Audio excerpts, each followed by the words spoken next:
John Michell.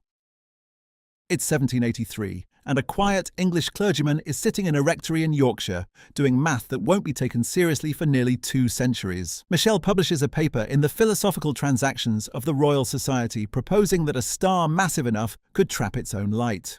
He calls them dark stars. The logic is elegant and terrifying. If escape velocity exceeds the speed of light, nothing gets out. Nobody laughs at him. They just ignore him completely. The idea is too strange for the tools of the time. It vanishes into the archive like a message sealed in a bottle and thrown into a very deep ocean. Pierre-Simon Laplace. 12 years after Michell, a French mathematician independently arrives at the same conclusion and publishes it in 1796. Laplace calls them invisible bodies and buries the concept inside a footnote of a cosmology textbook. Here is the pivot that changes everything. He removes the footnote in the 3rd edition. Historians still debate why. Some believe he thought the idea was too speculative once wave theories of light gained traction. The concept of a gravity trap for light quietly disappears from mainstream science for over 100 years. 2 men, 2 countries, 1 idea, and it gets buried twice. Albert Einstein. In November 1915, Einstein finalizes his field equations for general relativity in Berlin, and the universe stops being what anyone thought it was. Gravity is no longer a force. It is the curvature of space-time itself. Mass bends the fabric of reality. The equations are so dense that Einstein himself does not immediately see what they imply at their most extreme limits. He publishes, he moves on, but the equations are a locked door, and someone is already picking the lock from a World War I trench. Karl Schwarzschild. This is the detail that genuinely stops people cold. Schwarzschild is an artillery officer on the Russian front in 1915, calculating shell trajectories during active combat, and he somehow finds time to solve Einstein's field equations exactly. He mails the solution to Einstein from the front lines. Einstein reads it and calls it a clear and wonderful result. The Schwarzschild solution reveals that if you compress any mass below a critical radius, space-time collapses into a singularity. That radius is now called the Schwarzschild radius. Schwarzschild dies of a disease contracted at the front just months later, never knowing the monster he had mathematically conjured, Arthur Eddington. In May 1919, a solar eclipse turns a remote island off the coast of West Africa into the most important physics laboratory on Earth. Eddington travels to Principe Island to photograph stars near the Sun during totality. The goal is to test whether light bends around massive objects exactly as Einstein predicted. It does. The results make front-page news worldwide. Einstein becomes a celebrity overnight. But here is what gets buried. Eddington's data was messy, some plates were unusable, and critics argued the margin of error was too wide. Later analysis suggests the result was real, but the confirmation was shakier than the headlines implied. The public got certainty. The scientists got a debate that lasted decades. Subrahmanyan Chandrasekhar. In 1930, a 19-year-old Indian physicist boards a steamship from Madras to England, and during the voyage calculates that white dwarf stars have a mass limit. Exceed 1.4 solar masses and electron pressure cannot stop collapse. He calls it a limit. The implication is that stars above that threshold must collapse into something else entirely. He presents this to the Royal Astronomical Society in 1935. Arthur Eddington, the most powerful astronomer in Britain, publicly humiliates him.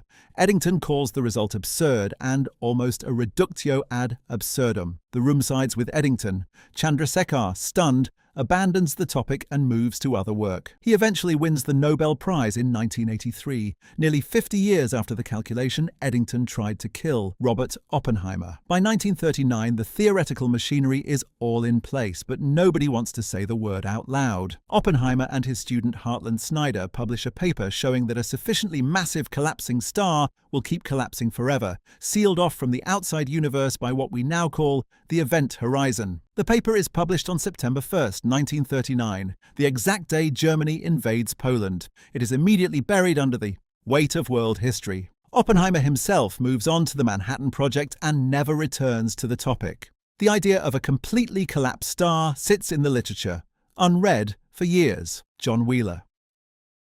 The phrase black hole does not exist until 1967, when Princeton physicist John Wheeler uses it at a conference in New York, and it instantly sticks. Before that, scientists used clunky phrases like gravitationally completely collapsed object. Wheeler understood something most physicists missed. Naming something gives people permission to think about it. He spent years as a skeptic of the concept before becoming its loudest champion. The pivot is remarkable. Wheeler's conversion from doubter to evangelist is what drags black holes from mathematical curiosity into the center of astrophysics. Words, it turns out, are a form of discovery. Jocelyn Burnell. In 1967, a 24-year-old PhD student named Jocelyn Bell is analyzing radio telescope data at Cambridge when she notices a signal pulsing with clockwork regularity every 1.33 seconds. Her supervisor, Anthony Hewish, initially jokes that it might be alien communication.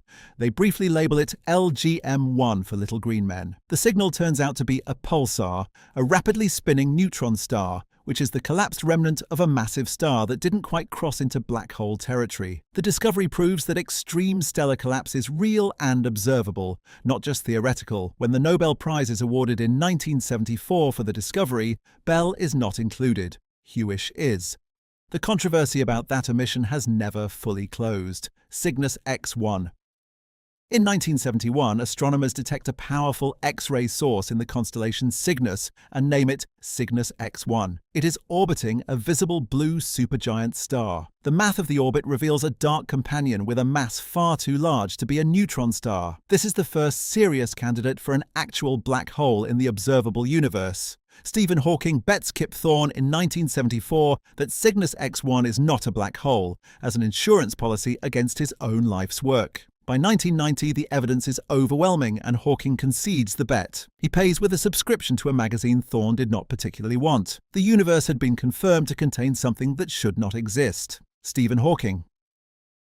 In 1974, Hawking publishes a result so strange that physicists initially refused to believe it. Black holes are not entirely black. Quantum effects near the event horizon cause them to slowly emit radiation and, given enough time, evaporate entirely. This is Hawking radiation, and it creates a paradox that is still unsolved. What happens to the information about everything that fell in? Does it vanish? That would break quantum mechanics. Does it come out encoded in the radiation? Nobody has proven how. The information paradox has occupied some of the sharpest minds in physics for 50 years. Hawking himself changed his position on it at least once. The hole that should swallow everything turns out to leak, and the leak breaks the rules of the universe. The Event Horizon Telescope.